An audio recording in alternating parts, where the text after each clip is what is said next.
Aujourd'hui sur Ensemble Développons, nous allons aborder le sujet des éditeurs de texte, un outil indispensable à la programmation. Éditeur de texte, de code, ça sert à quoi? À écrire du texte un peu particulier que sont les langages de programmation. Mais pourquoi ne pas utiliser un logiciel de traitement de texte? Car les langages de programmation ont une syntaxe un peu particulière qui leur est propre. Les éditeurs de texte ont pour rôle de vous aider à vous repérer grâce au numéro de ligne, de mettre en avant les différents éléments de ces langages grâce à la colorisation syntaxique, de faire des propositions ou autocomplétion, d'afficher les paires de balises, parenthèses, accolades ou autres paires après un survol de la souris sur la ligne, de souligner ou surligner les erreurs communes basiques ou de syntaxe que le logiciel est capable de reconnaître. Il vous permet aussi d'organiser vos fichiers. Il existe beaucoup d'éditeurs de texte, éditeurs gratuits. Sublime Text, Notepad++, Commode Edit, Visual Studio Code, Vim, Atom, Bracket, Eclipse. Éditeur payant, IntelliJ, Sublime Text, dans sa version ou licence complète. Il n'y a pas de meilleurs éditeurs de texte à proprement dit. C'est à vous de les tester, de faire votre choix. La plupart d'entre eux sont personnalisables grâce aux extensions ou aux packages. Où et comment installer un éditeur de texte? Bon bah là c'est assez simple, hein. Un petit tour sur notre moteur de recherche préféré, sélection des éditeurs de texte que j'ai évoqués dans la vidéo, Visual Studio Code, le site visualstudiomicrosoft.com.fr. Je mettrai les liens dans la description. Commode Edit, voilà.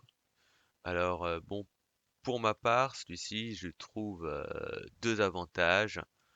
Euh, je ferai aussi une petite démo. Euh, voilà, l'arborescence des fichiers ici est très claire. Colorisation syntaxique, il n'y a rien à dire. Mais il a cet avantage-là où que d'un simple clic, je peux prévisualiser mon travail en cours de production, c'est-à-dire en temps réel. Voilà, ça c'est un petit plus pas négligeable. Vim. Vim, bon, il nécessite un sujet entier. Déjà, c'est un éditeur de texte en invite de commande. Il a été conçu pour fonctionner uniquement avec le clavier. Attention, bien sûr, il existe des tonnes de repositories Git ou GitHub vous permettant de le faire fonctionner à la souris et d'avoir un joli menu, euh, des fois même plus beau que ceux que vous voyez à l'écran. Voilà, un menu simple. Savoir que des fois, il a même pas de menu du tout hein, à la base, Vim. Non, par contre, il est très puissant, très complet, très pratique et il fait gagner beaucoup de temps quand on le maîtrise. Donc à prendre en compte, voilà, pour des devs avancés ou mais je trouve personnellement à l'heure actuelle un peu compliqué d'utilisation. Bon, un Notepad++, bon ben je l'ai testé rapidement, je l'ai très vite abandonné. Je vais pas en parler plus. Pour moi, c'est l'un des plus basiques, mais ça n'engage que moi. Et mon préféré, ben Atom, que j'utilise régulièrement. Bah, ses avantages, comme je disais, c'est sa compatibilité avec Git et le fonctionnement de ses plugins sous forme de repositoire Git aussi, voilà. Très rapidement un tour d'horizon euh, d'Atom. Donc voilà, on ouvre un fichier avec Atom qui a été préalablement installé sur l'ordinateur. On tombe sur une page à peu près comme ça. Et dessus, on peut voir qu'on peut ouvrir d'autres projets. Voilà. Donc là, vous allez sur vos disques. Là, on voit que mon projet est en HTML. Donc du coup, ben, sympathique, autocomplétion. Hop, HTML, boum. Et là, voilà. Et j'ai les bases d'une page HTML. Voilà, on va le dire, on va l'appeler tuto.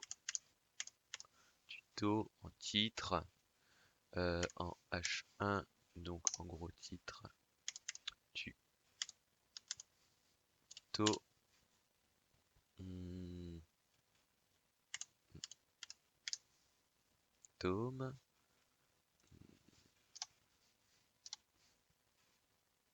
Un petit paragraphe. Bon bah j'espère que cette vidéo a été claire, qu'elle vous aura plu, qu'elle vous permettra de choisir un éditeur de texte.